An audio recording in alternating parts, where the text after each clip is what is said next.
Kaitlin, welcome to Cast of Creators. Thank you so much for having me. I'm so excited. It's incredible that you're here. Casey and I are a big fan of storytellers, and you're a great storyteller. Thank you. It is probably the thing I pride myself on the most. You're very good at it. Thank you. When did you realize you love to tell a good story? When I was a child.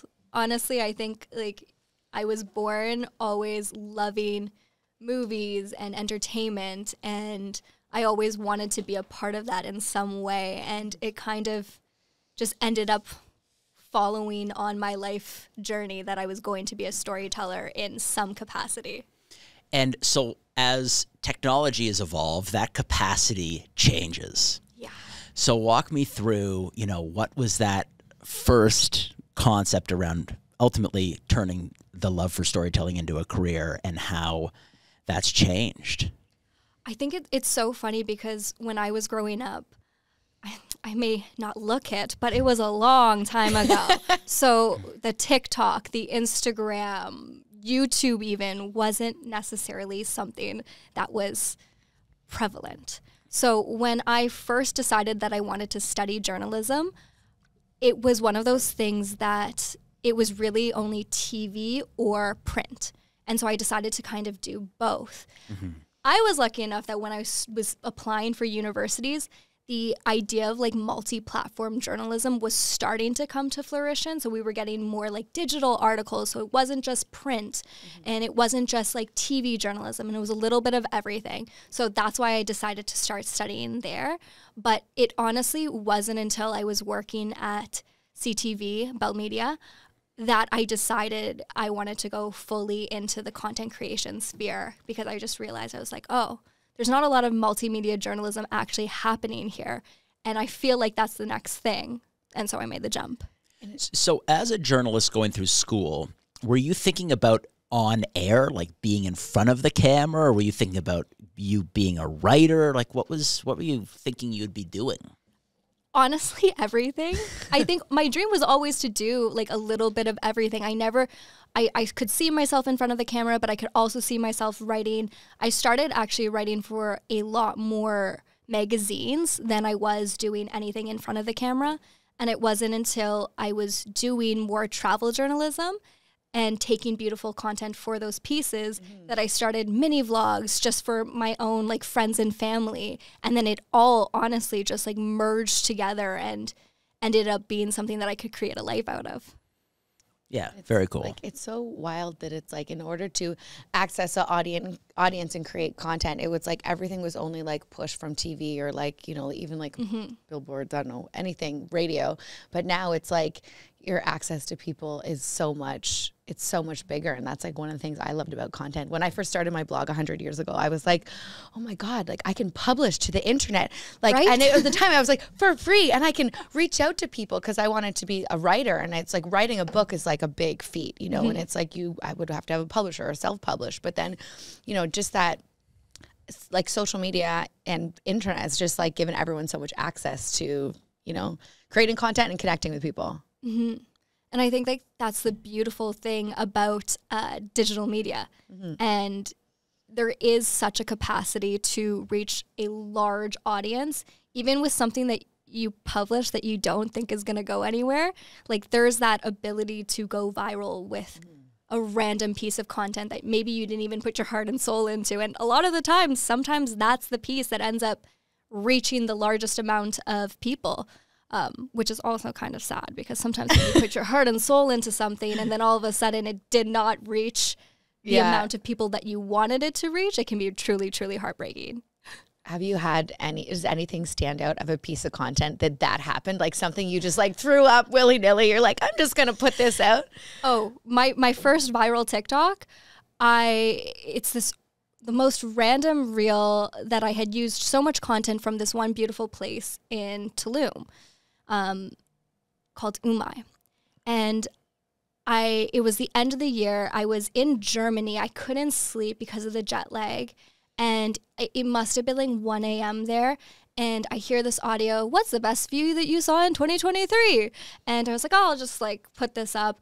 Fell asleep, woke up, and it was at 1 million views. Oh, and I was what? I'm all of the pieces that I tried to meticulously create couldn't do this. And then all of a sudden I just wake up and this is at 1 million views. How is that even possible? Did you find after that, and I've had a couple, not like millions, but like okay, so that you have one piece of content, you wake up, it's got millions of views. Did you find that you got a lot of new fans, followers, people after that? Yeah, well, so I think I always like to see it as kind of a wave. Yeah. You don't always like catch the wave necessarily for very long, but there's always that initial little flow of it. So it's nice because the more content you put out after a piece goes viral, which can also be really intimidating because you're like, I just want it to stay at the top of my page forever. I don't want this to ever drown out in the feed. But that's actually could do you a disservice. It's better to actually be publishing content right after something goes viral because then it may reach more and more people and still kind of wait, I'm going to hit this so often. I'm so sorry. No problem. I'm like, I'm such a hand talker. No, I get it. Me Keep too. I'm like, just no, but yeah. So I think it's like it's that wave, right? You might be able to kind of ride it and gain even more followers in a lot of ways, but you may not actually catch it very long, and it may just quite literally be that one piece of content that did well, and you don't gain any followers from it. Mm. How do you balance storytelling about things that are really emotional, impactful to you versus, you know, more superficial, fun stuff? Because, like, you want to tell stories, but how do you manage your time when it comes to where you put your focus? I think that, it's such a hard push and pull because, yeah, there's a part of you that always knows, like, those pieces that mean so much to you, but then there's the pieces that you need to do, whether it's a paid collaboration or just something that you know would be of interest to the audience. And for me, I'm lucky enough to work as the executive of video production and social media for Streets of Toronto. Mm-hmm. And so I get to have a lot of that cross because with Streets of Toronto, I can tell a lot of stories about businesses that mean something to me while also meaning something to the audience. But can I lie and say that every single piece that I do for Streets of Toronto is like my soul and passion is going into it? No, that's not the reality of the business. The reality of the business is, even for journalism as a writer or journalism as a TV broadcaster, you're always going to need to find a balance between reporting on things that just need to be reported and telling stories that are personal to you. And I think a lot of creators do a good job of finding that balance after years of practice. Yeah, takes time. Yeah. How did Streets of Toronto start? So Streets of Toronto actually started with a friend of mine, Rob, and he started the platform many, many, many moons ago. It was pretty much just photos at the time of the Streets of Toronto, and Post City magazines ended up buying the platform for Rob. I was actually only supposed to stay for like a few months and transition the Post City team to learn to do social media. Mm-hmm. But the owner, Lauren, and I had this like respect for each other. We really admired what we were both doing. And I think he put a lot of trust into me and I put a lot of trust into him to believe in me. And together, I honestly decided to stay because of him for a lot of reasons and because I saw the platform grow from a smaller platform and we just reached 500,000 followers like last week. Congratulations. Yeah, Thank you so much. It was like a huge milestone for us. We were so Did you guys so get excited. the 5, you know, like the balloon, you know, when people hit a milestone, it's common on social media and they get the number balloons? We should have, but we instead got a cookie truck from Craig's Cookies and gave away 500 free Craig's cookies and milk. Damn, oh, that's nice. Yeah, so we went to like, we parked outside of TMU and I like had a bunch of our creators and just team in like our Streets of Toronto hoodies and it was idea. So excited. Yeah, and it was exam season too, which I didn't know until the week before. And I feel like just like the students were super happy. People just walking down the streets were super happy. And I felt like it was a good way to give back because we've worked so hard to, yes, tell stories and make a business out of this, but we would be nowhere without like our audience and the engagement that they give us. When Post City bought Streets of Toronto, how many followers were on that Instagram? See, Lauren and I go back and forth because I truly can't really remember. I want to say it was like at like 100K, maybe 120 something. It could be more, it could be less. I honestly, at this point, it all kind of just blurs in my mind because honestly, I wasn't expecting to stay with Streets of Toronto 3 or some years later. Yeah. Cool. Are you from Toronto? I am, yes. Grew up at Yonge and Eglinton. Oh, okay. Cool. Yeah. What about you guys? Bathurst and Eglinton. Oh, okay, yeah. Not me. I grew up in Cambridge, Ontario. Oh, Cambridge is beautiful, though. Yeah. So I was there, and then I lived in Australia for school, and then came back. That's lovely. Yeah. What do you think of Yonge and Eglinton these days? Now that there's less construction. Is it still going? Have they not finished They kind of hit a milestone recently, it seems. It was like, and the amount of videos that I probably posted on Streets of Toronto of this because the intersection was clear for the first time, like that iconic Yonge and Eglinton intersection. And when there was no like cranes or something, I was like, what is this? what is this beautiful spot? I mean, there's still a lot of construction because there's a lot of condos going up or apartments. But now I feel like the neighborhood can once again thrive because anyone that knows Yonge and Eglinton for a while there, decade. And a while, as in like how many years has that construction been going? At least a decade. I feel like that's like the real Toronto ongoing joke is like when something like the construction at Yonge and Eglinton gets compared to other things that have lasted like 100 years, you know, it's like. But it's so true. It's like why so long? Even. I'm so scared to know about the construction downtown, like with there's two streets running parallel. I'm like, this is going to be insane for the next 10 years. Yeah. I don't have to, fortunately, I don't drive downtown that much anymore, which is great. I'd rather go around. Yeah, you go around. No. Do you live downtown? No, I still live in the area I grew up. Downtown's intimidating to me. I don't know if I could devote every hour of every day down there. It scares me. Yeah, but when you say downtown, you mean even south of here, right? Yeah. Yeah. I'm like, this is downtown. Yeah. I literally call Casey and I'm like, where am I going to this podcast? It's okay. We got you. So have you tried, is that LRT open yet? I drive. You'll have to take everywhere. it. Oh, you do? Okay. Yeah. You'll have to take it. Walk. Yeah. You'll have to do it for Streets of Toronto. Yeah, honestly. I like probably to see. should have by now. I don't even know if it's open. I don't know either. It must be in like the trial stages for sure. But I don't know. Yeah, I'm I not never sure know either. with Toronto Transit anymore. Totally. So right now, Streets of Toronto is Instagram. What platforms is it on? So Streets of Toronto is on Instagram, TikTok, Twitter, Facebook. And a website. Our Facebook is impacted by C18. Yeah. So unfortunately, we do not have a Facebook platform right now. And then digital site. Then the Post City magazines, which is the parent company of Streets of Toronto, has our print magazines. Okay. And then when you publish, walk me through a bit of that publishing process. You're publishing to your site and then socials simultaneously? Like, how does that work? So we kind of separated the website and our Instagram in a lot of ways because of C18. Mm-hmm. Unfortunately, at the beginning, we were blocked as a news outlet and completely re-envisioned our brand strategy. Even back then, I don't think we were ever really considered news. When we finally were able to speak to someone at Meta, they very much aligned with us.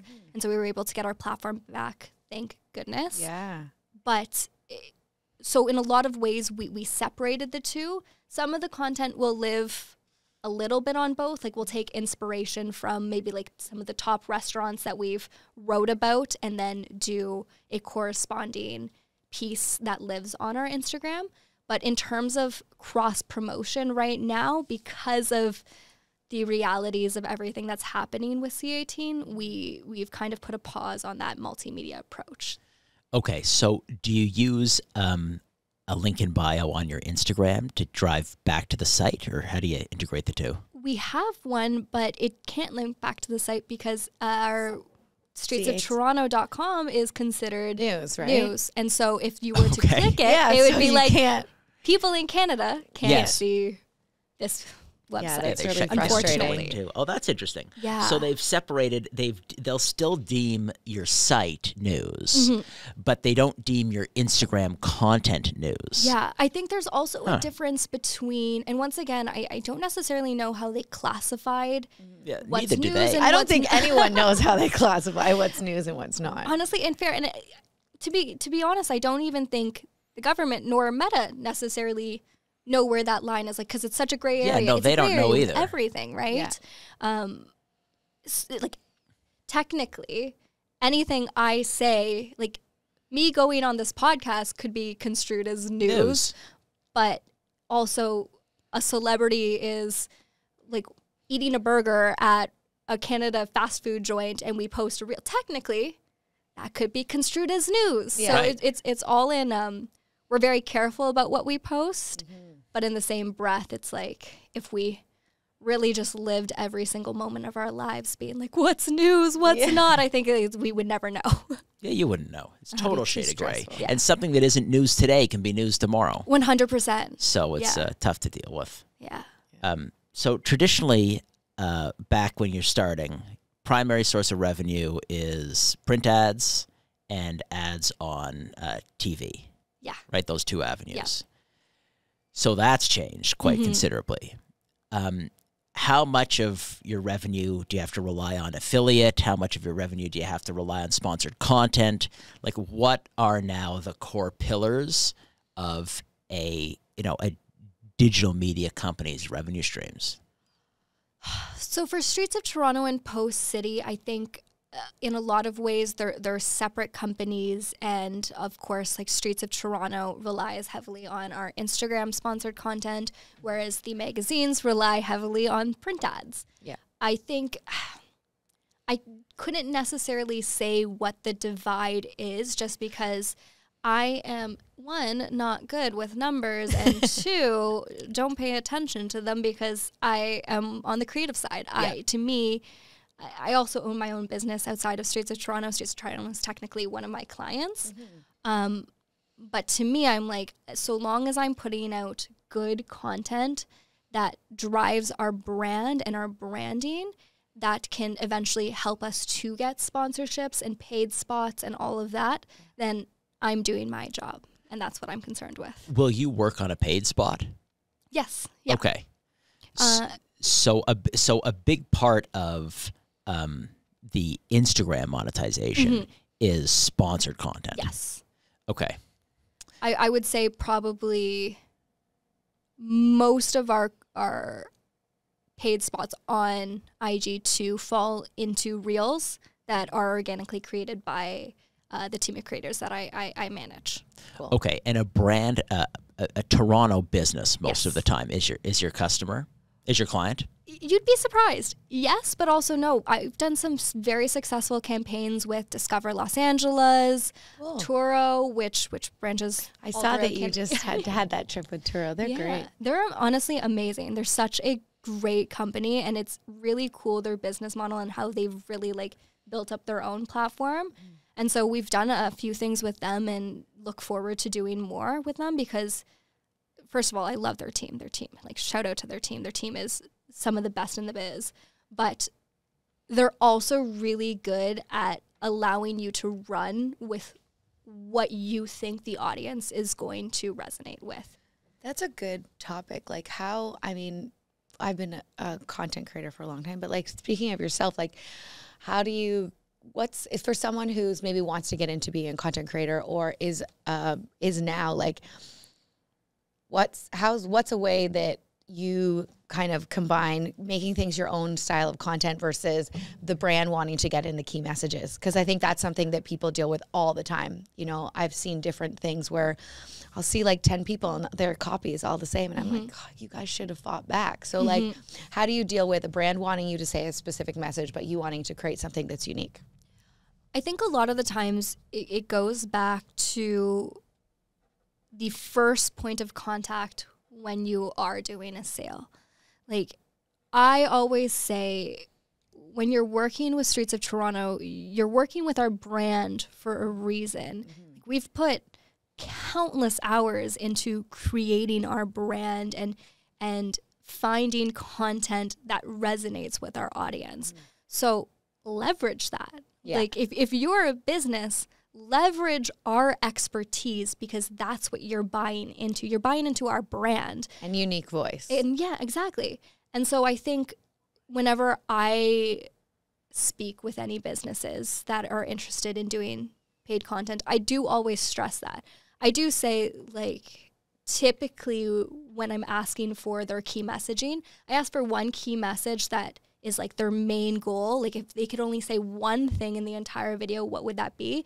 And then 2 secondary key messages that I can try and incorporate in some way. But when it comes to the actual, like, bigger picture of it all, if they push back, then sometimes my hands are tied and I'll do what they want. But a lot of the times brands are willing to listen when you just when you speak up and you defend your own voice and you do say, like, this is our brand, this is what I think will work, and these are kind of the different pieces that can kind of prove my point. Is that the same for your own content? Definitely. Yeah. I think if someone's hiring you, I was like, you're hiring me. You know what I'm like? This is what you get. Yeah. Like, I think that's the funny thing too. It's like, I think sometimes people get so scared when they're, especially a new creator, that they're worried that a brand's just going to be like, oh, well, okay, I don't want to work with you then. If a brand doesn't want to work with you when you express your own voice, is that piece of content going to do anyone a service? I don't think it's going to resonate, one, with your audience, so it's not going to do the brand a service for sure. It's not going to resonate with you. You're not going to feel good about it. You're not going to want to promote it more. Most of the brands that I work with, especially on my personal ones, are ones that I truly love. And so even though I have a set of deliverables, because I'm so invested in them as a brand and I've loved working with them, I'm truly like, I'm posting more stories, I'm posting more things because there's someone I actually love to work with and there's something I believe in. And I think sometimes, yes, maybe you do need the money and you do need to sell your image for money. But in the same breath, when you reach a point that you're able to kind of look at the bigger picture, I think it will go a lot further for you as a creator than if you just say yes to everything. Oh yeah, you don't want to say yes to everything. That's not cute. Yeah. It's not cute. A wellness creator does a spot with McDonald's. Yeah. It's like, do you know what I mean? Yeah, absolutely. We've all seen it. We can talk about it after. Yeah. Got lots of examples of that happening. What are some keys to telling a great story? So I always equate it back to, do you remember when you were in elementary school or like those early grades and you were actually in the first stages of writing a story and your teacher made you have a blank piece of paper and write out that outline? Whenever I am telling a story, I always go back to that outline, because if you don't know your own story or know the message you want to tell, there's not necessarily going to be a reason for the content that you're producing. And as soon as you have that outline and you know kind of what's important to your story, it doesn't matter if there's no words actually written out or no direct like scripting or anything. Visuals can tell your story. Your voice can tell your story. So many different things can tell this story in a beautiful picture rather than kind of just throwing things and seeing if they stick. Yeah, I love an outline. And I always make a creative little outline for things. I find weird. it's like it also helps. Like if you're creating content, you know you have to do something.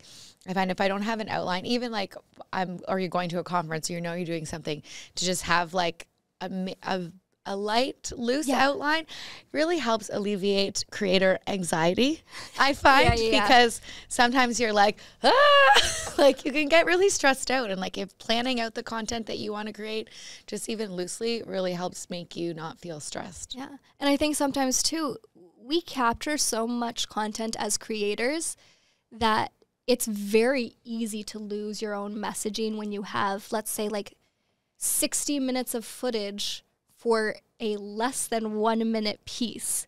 And so going back to that outline and going back to being like, oh, well, this doesn't even, like, this might be a beautiful, like, set of images or B-roll, but this doesn't actually fit into the story I'm trying to tell. So maybe I'll use it later for something else, but this doesn't fit into my piece. And you gotta just get rid of it. Or save it for later. You never know when it might come back. There's always a throwback. There's always something. Actually, notice to like any creator, if you're doing a paid spot, do not delete your content for at least a year, because the amount of times I've had brands come back to me and ask to either recut something for an additional fee or to rebuy the video back and publish it months later, or even just like ask if I had additional events that they could use for marketing materials.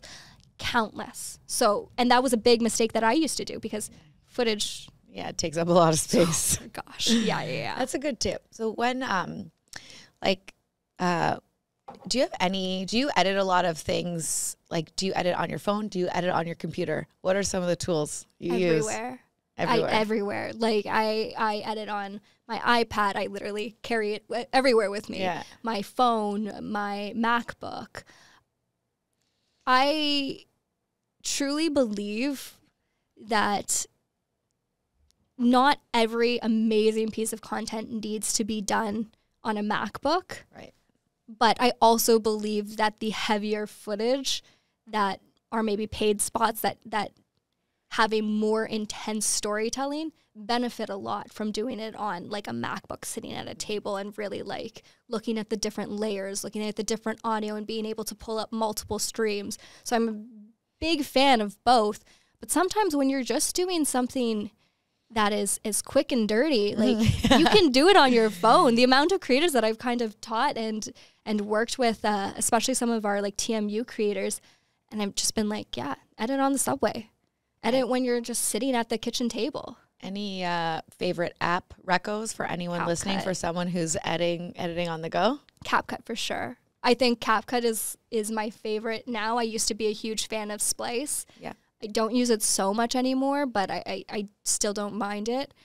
And learning to color grade, I think, is very, very important to people. And I think it's something that people don't always think of, because the difference in the way that you color can actually make something go from looking maybe a little bit cheaper to something a little bit more high-end and expensive. Yeah, for sure. Makes things. I learned that from Sean. He's like, my boyfriend has a post-production studio. There's the color, the edit suite and color. Yeah. Someone comes in to color things, and it's like something goes from, like, I was in an Aeroplan commercial, and it's like, okay, it looks like it's a commercial. And then someone comes in to color grade it, and it's like, oh, shit, that looks good. Yeah. It's like it looks premium. It's crazy. And once again, this goes to, I have a true love of the actual production side of media. Like, I love seeing the way that things are created. I love directing. I love producing. I love each element.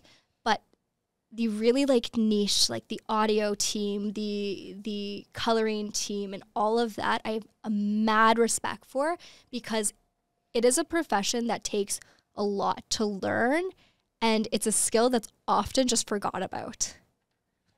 Yeah, I love that aspect of it too. Mm-hmm. It's easier today than ever too.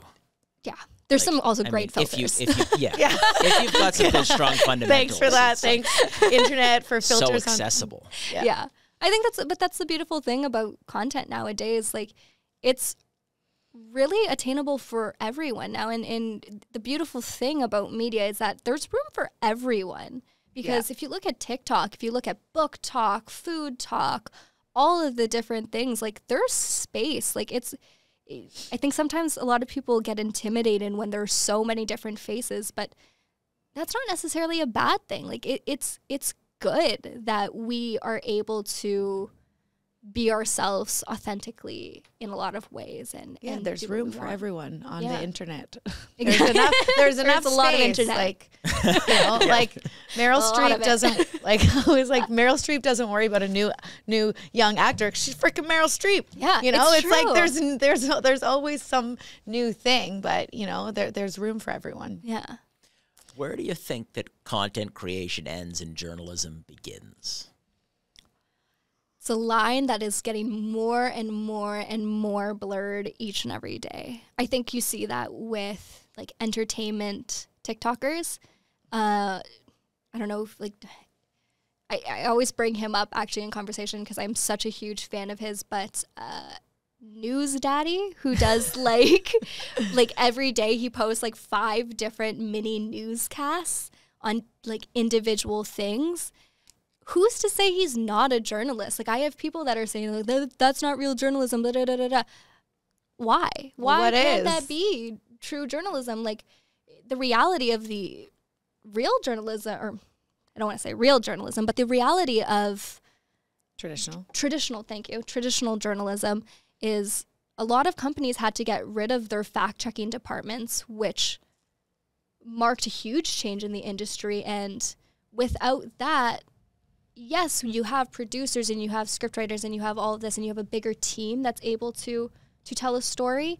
But why can't a singular person want to be a journalist on TikTok? Like, I'm not saying that necessarily believe everything you hear on TikTok, but don't believe everything you hear on the mainstream media either. Yeah, well, the thing is, there's been a bit of a democratization of access to facts, or, facts, right? So it's, somebody can do a pretty good job at fact checking just with access to the internet. Yeah. What additional capabilities does a traditional journalist have to access facts? It's funny. So I will say this. I am so lucky to have the Post City team at my back because anytime I'm unsure about anything, I do my own research for sure, but I always message Lauren, the founder, and he'll message like the editor as well, and we'll kind of like all go back and forth until we figure out what is fact or at least the most current information on something. But who's to say that these TikTok journalists aren't doing that in their own way? Yeah, exactly. Maybe they have an inside source. 100%. So it's like, I think there is such a gray area, and I'm not saying, once again, to be like, only get your news on TikTok or only get your news on Instagram, but definitely don't discredit someone for doing what they want to do and what they have a passion in, because you never know what they're doing behind the scenes and you don't see all of the hard work that they're doing. And you got to give credit where credit is due. And sometimes these people are working really, really hard to be a real journalist. And why can't they be? Right. In order to be a real journalist, you'd expect that person to be correct more than not. Yes. Wouldn't you? Yes. But also, if you're watching someone that's just continuously not correct on stuff, that kind of goes more to say about what you're consuming than what the person is doing, because maybe their whole page is satire, like The Onion. Right. But there isn't really an official barometer on sources, whether they're correct over time or incorrect over time either. So you can toss on a network and you don't really have an idea of what you're dealing with over there. It's very true, and I think that's also the struggle with journalism as an industry in general, because with a lot of things also we do see that over time things get disproven and reproven and then disproven again, and it's just the reality of the industry. Wild world. Totally. World You know, It's a wild, wild world. one of the missions that we have at our browser, Hover, which you know a little bit about, Yeah. is to really empower people. You know, Hover's a browser where sites are social. And Yeah. what we've done is we've brought all of the best features of social media and blended it with the web to empower people at their site in a more profound way, because it's very difficult to monetize the one digital asset that you own, which is your site. Yeah. And it's the space that has the least capabilities. So, you know, part of the grievance of the journalist is a grievance we share intimately and trying to solve. But yeah, that's really interesting. So what's next for Streets of Toronto? 1 million, baby. No. Yeah, nice. No. Yeah, hopefully soon. Yeah. I think once you hit that point, it starts to grow quite a bit faster once you hit that half a million. That's the hope. I mean, we have a lot of really fun things coming up. We want to, after doing the cookie truck too, we really realized like we want to do more and more with the community. We want to be on the streets of Toronto. Yeah. So we have things coming up, like we're going to launch our own beer in tandem with a brewery. We're going to do maybe a dumpling festival. We're going to do things that actually get us on the streets of Toronto and meeting our audience, because like I said, we would be nowhere without our audience, and to get to experience things with them and do things for them as well, I think is a big thing for us. And then just continue to hustle with regard to like the content and showcase really cool, unique Toronto brands, and even not unique Toronto brands, just all of Toronto, because Toronto stuff. Like Yeah. any like we're coming up to like spring, seasons are changing, stuff starts happening, like anything that stands out of like things that people should keep an eye out for in the spring, summer, stuff to do. ooh, so many things. I am the host of our Great Escapes series. So I do a lot of different Great Escapes all throughout Ontario largely, but sometimes Canada, that are easily accessible from Toronto.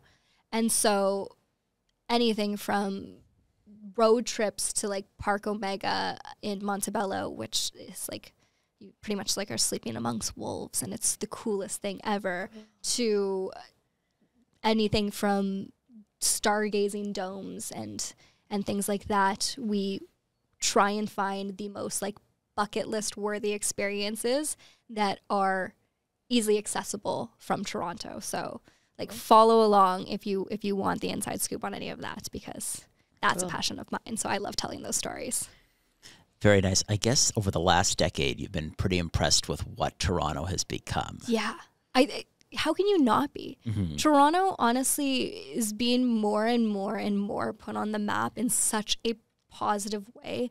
I know, of course, like there's the negatives. Like I'm not oblivious to some of the things that people critique, like the increase in living expenses, maybe sometimes the violence. But all in all, like the amount of how multicultural the businesses are, how much we're known as a community for our kindness, Canada in general, and even like getting big DJs or artists coming to Toronto more and more. I think it's super, super impressive to see the trajectory of Toronto. And even when I'm traveling abroad, a lot of times when I say I'm from Canada or from Toronto, people are like, oh, I've always wanted to go, or, oh, I just came back. Toronto's actually so cool. I wasn't expecting it. It's like this, that, and everything. And I'm like, I know. I love Toronto. And I didn't always. Growing up, I kind of was like, oh, like Toronto's overrated. Like, oh, I don't want to be here. And then one day, I think the more you travel, Yeah, totally. the more you learn to appreciate Toronto and Canada in general. It's pretty crazy that we've had the most cranes up out of any city in the world, and there's still a supply issue of housing. It's like crane culture is I don't always necessarily know if Toronto's the best at, organizing everything. So maybe we have enough cranes. We just don't allocate them properly. But one of Toronto's biggest, well, it depends who you ask if it was a mistake or not, was, if you know the Allen Road. Yes. The Allen Road was supposed to continue all the way to the water. Yes. But unfortunately, the route that it was going to have to go through was not very palatable to many, many people, and that's why it wasn't built, which is fine. But one of Toronto's biggest downfalls is you don't have a central artery downtown. Yeah. Okay, that's the most. So trying to get downtown through the core, through the center, is just a nightmare. Don't even. That's I think the most annoying aspect. Yeah. Now that's probably bred some interesting nuances to the downtown core. Maybe it's maybe caused some early expansion north, which has resulted in Aurora having everything, that you'd like it to have. Yeah. But that definitely makes downtown living difficult.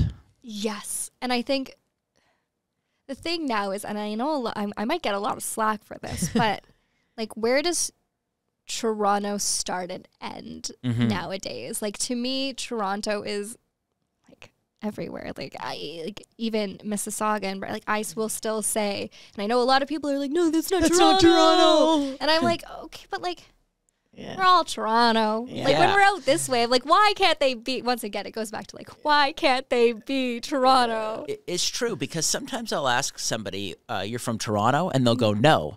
And they'll be like, I'm from, they'll say like, I'm from Markham. Yeah. Or like North York. Okay. And it's like, well, and that's still Toronto. I say I'm Toronto and I'm Midtown, but Midtown Toronto. So yeah, how specific do you want? But like, when I moved north of Bloor, I was like, I'm not downtown. I live at Junction Triangle. Like, it's literally like 1 block north of Bloor, and I had like a meltdown. I was like, because I came from City Place, and I was like, I don't live downtown anymore. It's so far, loser. No, but I was like, it's so funny because it's not far. Toronto is all in what you make of it. It's subject to different people's beliefs. Like, the Toronto borders do not exist. Yeah, or they probably do, but it bleeds into the GTA. Yeah, GTA, and then, but I consider that basically Toronto. I would 100% say that's Toronto. Yeah, because like people aren't coming downtown. Yeah, but also true. I think that people talk about New York. They're like, New York is like, New York is just, but it's everything. Like someone lives like way over, not downtown, but you're like, I'm from New York, but you're like, no, that's. But they're quick to say I'm from Brooklyn. Yeah. Right, and so. That's like, people be like, I'm from Parkdale or something. But yeah, the one thing that I love about Toronto, even over when I'm in New York, is like, at least you can get to a nice Home Depot with a parking lot. You know what I mean? We love our parking like, you can run into a true. drive-through. You can you can get to some space earlier than other cities where you're just really caught. I am a huge fan of drive-thrus, and I learned that in Europe, that is not a thing. It's not a thing. They don't like it. They don't want it. And I was like, but the drive, it's so convenient. Yeah. It's amazing. You're just in your car on a snowy winter day. You pull up, and they're always nice, and they give you your coffee. I'm like, it's the best experience, and you can get it in this city. Yeah. What's better? Why have they been on a, why are there so few full-service gas stations now? I don't know. What is going on? Somebody's on a crusade to ditch full serve. Yeah. It's true. It's crazy. I have one by my house, and it's my favorite thing. I feel like everyone who has a car knows where they are. Yeah. You gotta, well, because like when you're really busy or when you have like a million emails, obviously like you can't be texting on other things. So sometimes when you're getting gas, it's the best to just pull up and you're like responding to all of the emails that you need to do. Sometimes I'm like posting reels at the gas station. I'm like, if I have to get out of my car, like, I don't mind pumping gas, but like. Totally. You're being generous with by your house too. You're talking north of you, right? You're talking north down into the valley by the Swiss Chalet, right? Yeah. That's not by your house. See, that's the problem. There's one at Laird and Laird. No.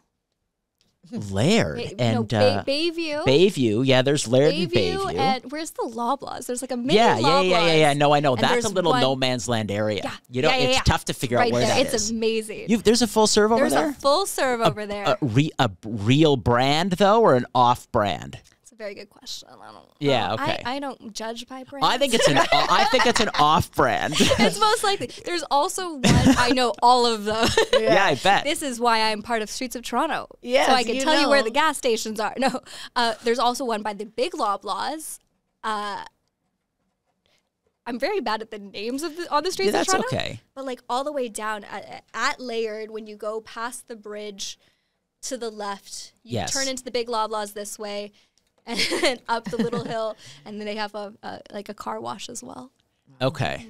So Yeah, no, those are good. gas You know, stations, message me. yeah, no, I know.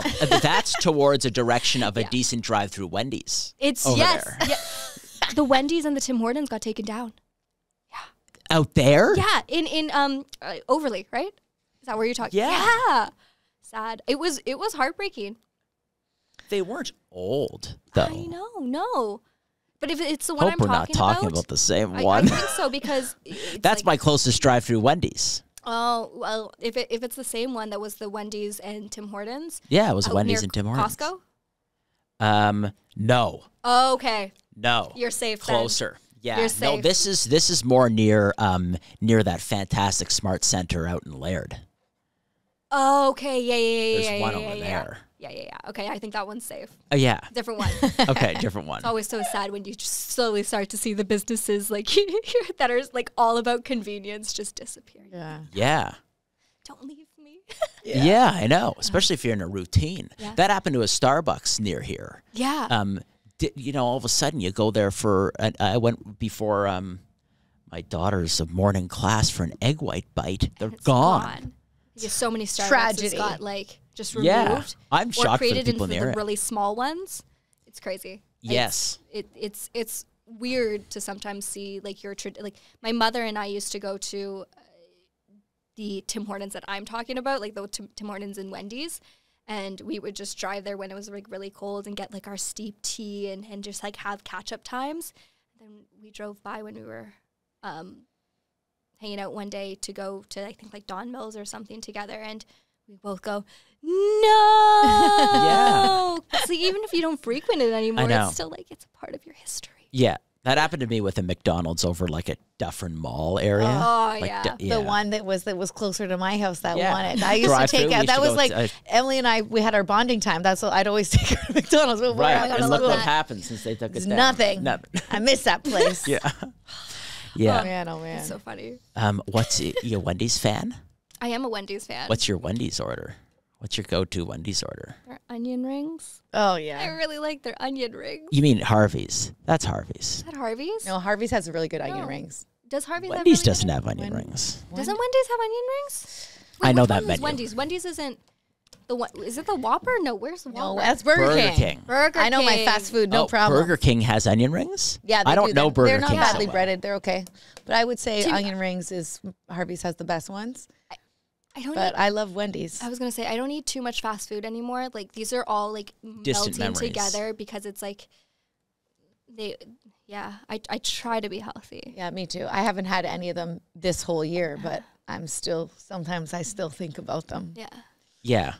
It's so funny. I always say it's like, yeah, I try to be healthy, and then people like look at the page and they're like, yeah, so you went to this restaurant and ate all of this and drank all of that, and I was like, try. The Yeah. key word in that was I Moderation, try. okay? It's true. You've got a job that would be pretty easy to go off the rails on.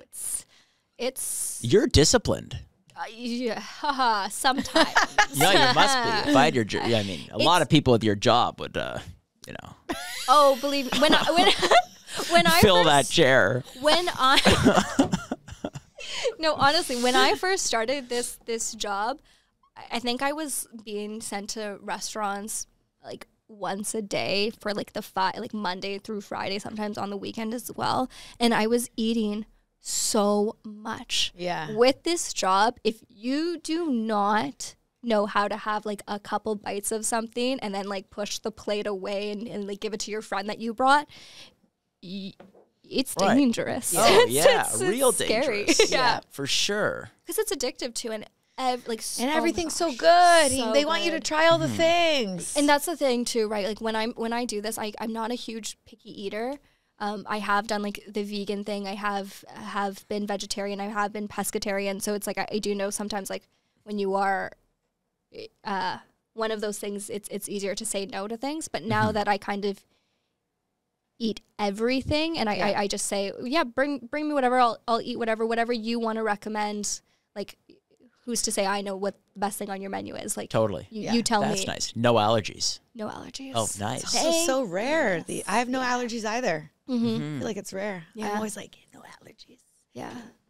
Yeah, that's great. It's I think to do like the part of it that I do, because I touch kind of like everything with Streets of Toronto and even my personal brand, it's helped a lot, because I do know some people that they can only do one type of restaurant, and sometimes that's harder too. So I'll be like, how do I assign 10 different vegan spots just for one day of filming? But Well, I'm excited to see the spring content. spring content, It's yes. like it's a good season for content. Yeah. Did you know it's like Toronto has like one of the biggest St. Patty's Day party? No. Yeah. Yes. It's huge. So I'm thinking about going to that, because I just got invited and I was like, wait, that's so cool. It's coming up. Yeah. Yeah. That'll be great. Uh-huh. Yeah, that's a good time. Where is it? It's a very good question. Can I check Markham? my phone? It's so close. It's Niagara. Yeah, GTA. somewhere downtown. You know, like over there. Well, great. Yeah. Yeah, Oh, somewhere amazing. downtown. Mm-hmm. Good luck there. There'll be beer. Thank you. Yeah. Yeah. Be a good time. Also, actually, no, that's not Toronto. Never mind. I was about to lie to you guys. No fact checking here. Yeah, that's good. On the spot. Yeah, I love it. we'll expect your principles. Yeah. Sent over. Yeah, we'll published, put them Main in the Street. show notes. Yeah. Honestly, I need to come up with that. No, Yeah. Well, Not thank yet. you so much for coming on. Thank you Yeah. so much. This was so much fun. Yes, Glad you had thanks. fun. We had fun too. Yeah, of course. Very All good. right, we're excited for the spring, Perfect. summer, see your content. Thank you And so much. before I want to know a bit more about Drop Agency. Drop, yes. So Drop Creative Agency is my personal brand. It's my creative agency that I started a long while ago. I actually did start it with one of my partners at the time. She ended up moving to the UK to pursue dancing, actually. Like, she's killing it. Like, shout out to you, Marley. She Wow. danced in the Barbie movie. Oh my Crazy. God. Like, she's killing it. So, like, I couldn't be more proud of her. But yeah, so now I'm doing Drop Creative by myself. I have like a team of videographers, a team of different creators, and we create content for a variety of different brands. I'm actually the host of Visit Niagara's My Niagara series, which lives on YouTube and kind of gets disseminated to the USA as well as Canada. And it's like a passion of mine to create content for different brands, whether in the tourism sphere or even like creating food recipe reels too is another thing that I only like recently, and by recently I mean like the past 3 years, got into. And so Drop Creative is like my baby. Oh, I love it. That's fantastic. Well, there's smart brands to hire you. I can see why they bring Thank you you, on. thank you. I appreciate that. All right. Well, thank you. Thank you so much, guys.